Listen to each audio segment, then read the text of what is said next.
Welcome to episode 0 of a podcast I hope will bring you so much value that you'll look forward to each and every show.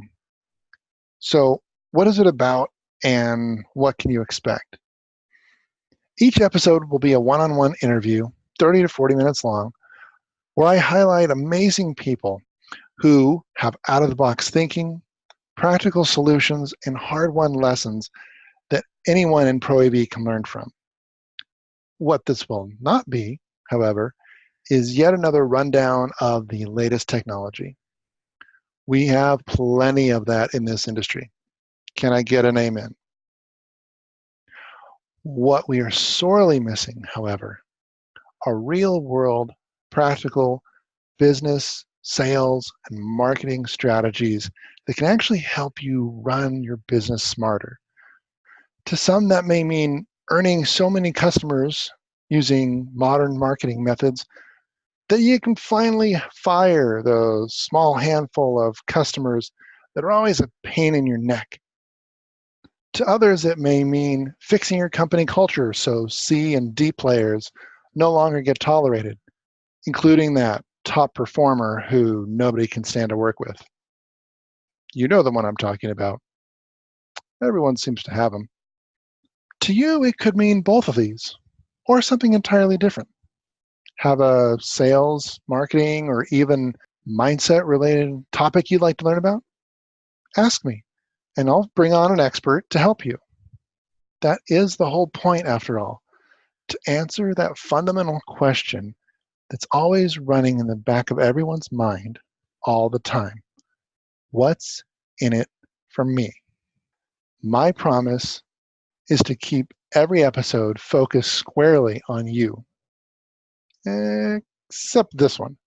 Consider this comic book volume 1, the origin story. So, who am I, and why should you listen to me?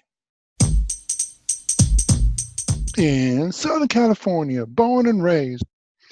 Well, that's true, but not in Bel Air. Actually, I was probably more like Carlton than the Fresh Prince, just without the prep school or the janky dance moves. I was one of those kids who always got straight A's and figured that success in school would equal success in whatever career I chose. Well, that was one myth that would soon be busted. So, what about school? Did what was expected, what I thought everyone did out of high school, go straight into college, use those handy aptitude tests they had you take in your junior and senior year to figure out what major to go for. And I got on the engineering track and ended up liking electrical the most and got my electrical engineering degree from Cal State Fullerton. So in the last few months of my senior year in college, when everyone's scrambling to get a job lined up for when they graduate, me and a couple engineering buddies snuck down to the job fair in a nearby university, and there, lo and behold, I came across Extron, got picked up by them right out of school, and unbeknownst to me, started a 20-plus year career in Pro AV that's still going to this day.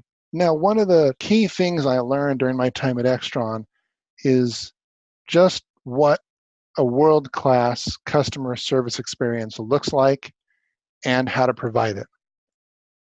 From there, I worked for some of the top AV integrators in SoCal as a design engineer, but I could never shake 3 fundamental problems that kept following me around wherever I went that I realized were a liability to my family's security and happiness and were keeping us just surviving, but not really thriving the way I hoped for. The 3 things are, in no particular order, number 1, commute. In SoCal, a 2 to 3 hour daily commute is very normal. At times, I've even had more, but never less. We can always make more money, but never time. And I realized that I was wasting mine. The second problem I realized I had was that I was trading time for money. See, everyone from the janitor to the neurosurgeon works under the same limiting principle. When you stop working, you stop earning money. The number of hours in a day simply puts an immutable cap on your income potential. Yet, there are now skills that exist thanks to the internet, all of which can be learned, by the way, that allow you to create something of value once, but get paid for it over and over. Skills like e-commerce, app development, being an author, even of just a small ebook, and software as a service, or SaaS, because of the recurring revenue model. It was this last one that I started to investigate back in 2014, but more on that in a minute. And the third realization I made is that being an employee is actually riskier than starting my own business. Back when our parents were building their careers, it was perfectly normal to work for one employer for your entire working life. That world, of course, no longer exists. In my 20 years in the industry, I've had to change jobs 6 times, 4 of those being due to layoffs.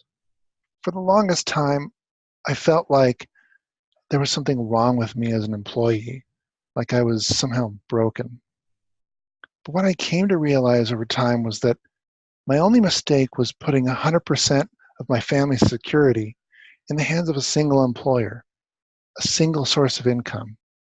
And the only way to solve that was to create multiple streams of income, to generate my own set of customers.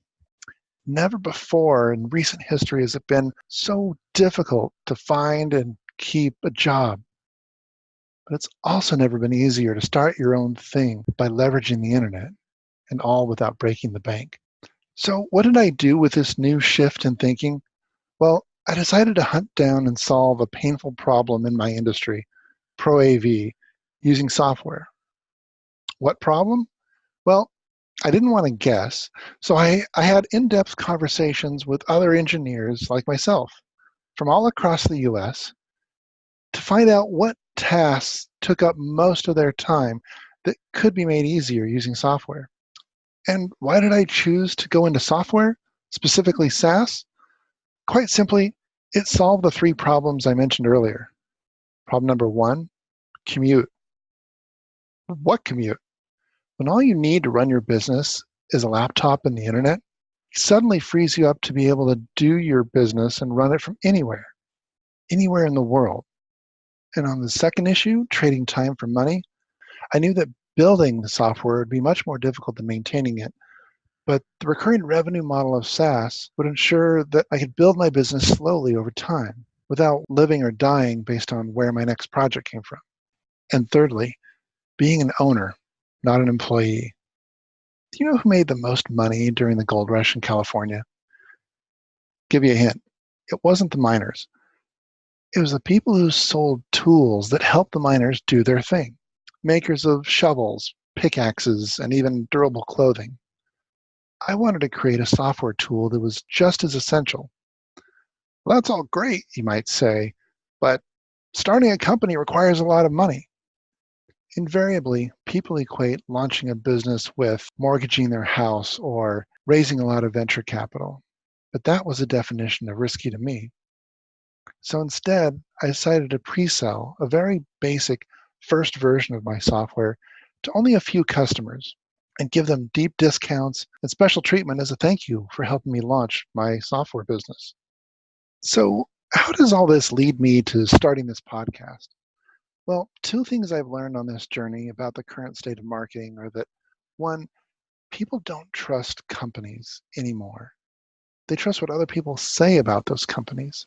Just consider your own behavior while shopping on Amazon and the amount of trust you put in the reviews of total strangers. So people don't trust companies is number 1. And number 2, people don't buy until they trust. So this is really an experiment about building a business the modern way by providing tons of relevant, practical value to my Pro AV community, while at the same time getting their take on the problems I'm solving with this software. So there you have it, my harebrained plan to make your work more enjoyable, profitable, and less stressful in this weird, wild market of Pro AV by bringing you entertaining but useful tips and tricks. And maybe, just maybe, if I do my part with gratitude and authenticity, I can design a life I love for myself and my family at the same time. Oh, one last thing. Since the native version of these interviews is video, you can find them all on YouTube or on my personal blog, or vlog, I guess, at jeremybirch.com. I'll also take the audio from each interview and distribute it as a podcast on all the major podcast platforms. So no matter where you listen, hopefully I've got you covered. That brings this origin story to a close. Thank you so much for your attention today. So be good and remember, doing the right thing is always the right thing. See you soon.